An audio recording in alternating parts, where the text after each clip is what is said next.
Om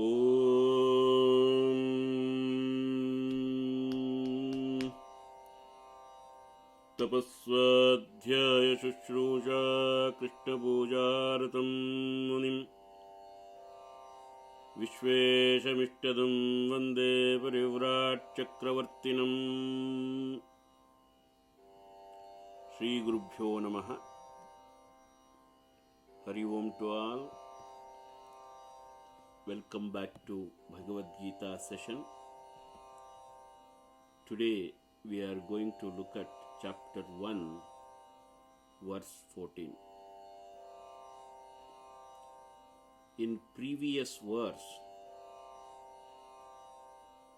we saw how noisy was the atmosphere. Even though their response was organized and disciplined, once Bhishma blew his conch, the beating of drums, horns, and multiple instruments created a loud and restless environment.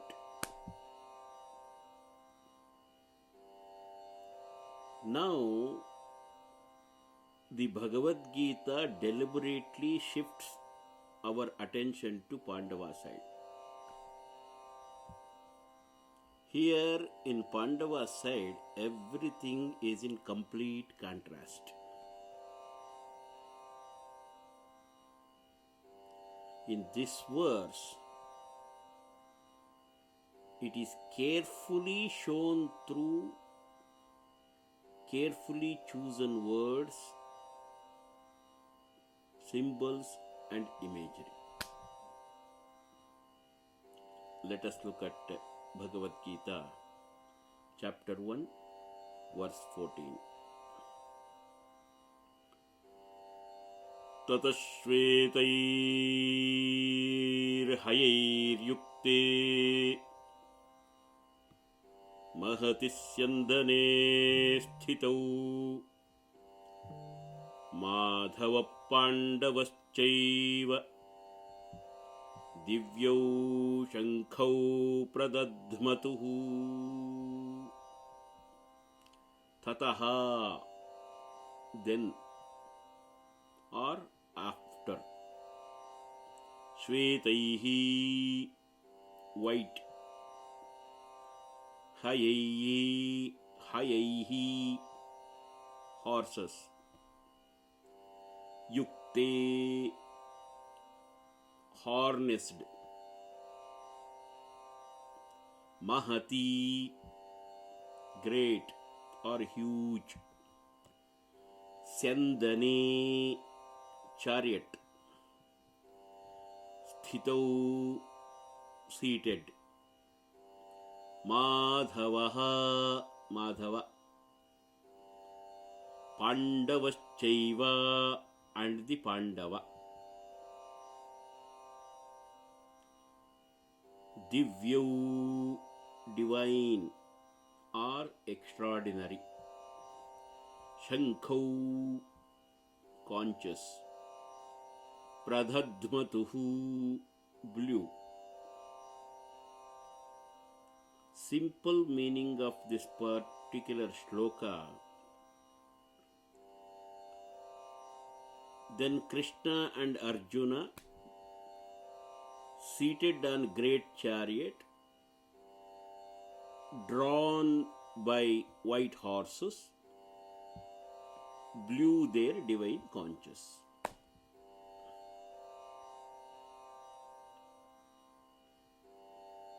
When we go deeper into the meaning, then we will understand why the certain words are chosen very carefully.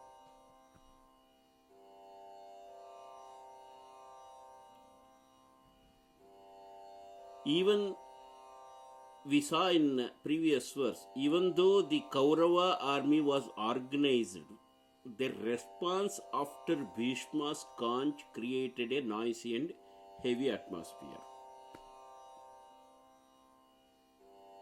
That noise reflected pressure, urgency, and inner restlessness. Now look at the Pandava side. There is no mention of drums, no horns, no multiple instruments clashing together. Only conches. And they are blown in perfect sync. This itself shows the difference in preparedness.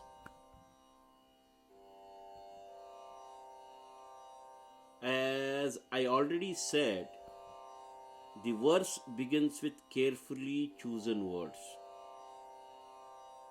Tatashvetair hayir yukte,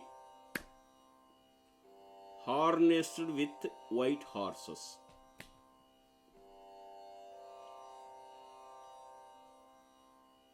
There were many chariots on the battlefield with horses of different colors. But Krishna and Arjuna's chariot alone had 4 white horses. Because white is the color of peace, clarity, and purity. Even though war itself is the result of Rajoguna and Tamoguna, means activity and aggression, but Arjuna enters this war with white horses to show this war is not for chaos. This war is for peace. This war is for dharma. This war is to restore the dharma, not to disturb the society.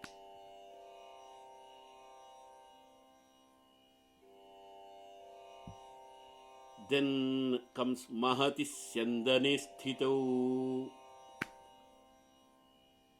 seated on huge chariot. This was not an ordinary chariot. It was the largest and strongest chariot on the battlefield. It was capable of withstanding all kinds of attacks and adverse conditions. In modern terms, it can be compared to a bulletproof, heavily armored war vehicle capable of surviving any assault. This symbolizes inner and outer preparedness. And then they use Madhava. This single word shows the beauty of Sanskrit. In Sanskrit, one word can carry many layers of meaning depending on how it is broken and understood. Madhava can mean the Lord of Lakshmi, Mayaha Dhavaha.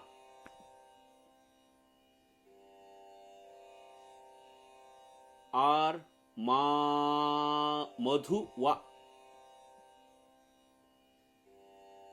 Madhuva Anandapurna, one who is full of bliss and joy.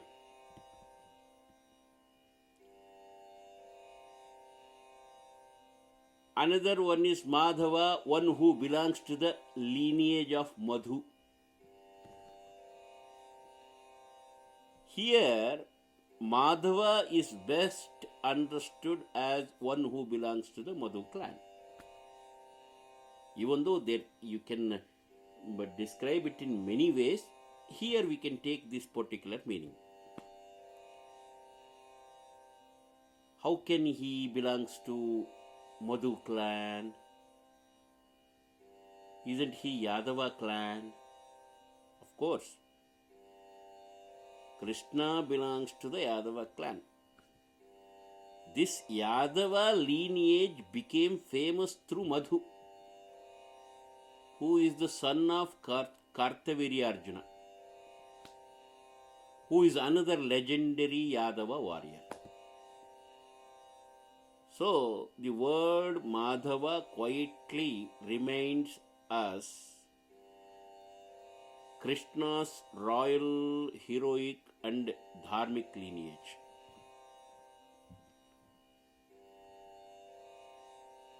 Then comes Pandava. All the sons of Pandu are called Pandavas.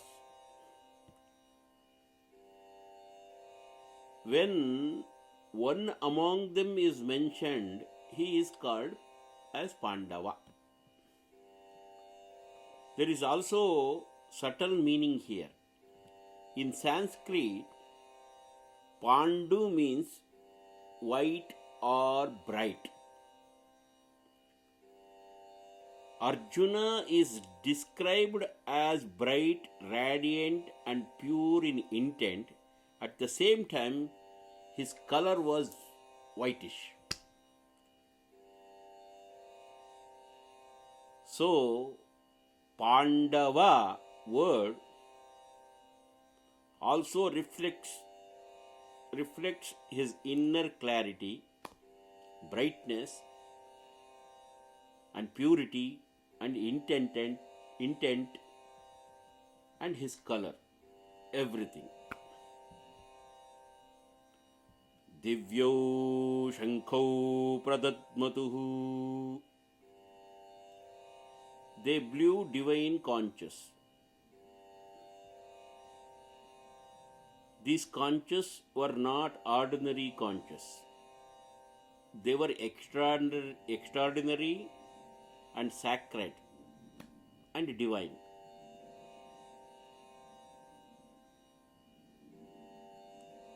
Why they are called divine and whose conch was what, we will see in the next verse. One important point is already hinted here. From the Pandava side, 18 conches will be blown.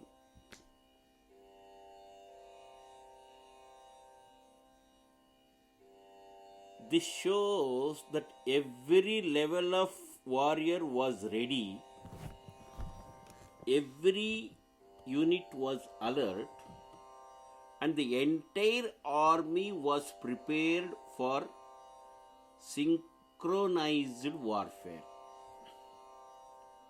Yet there were no drums, no horns, no chaotic noise. Everything was calm, cool, collective and purposeful.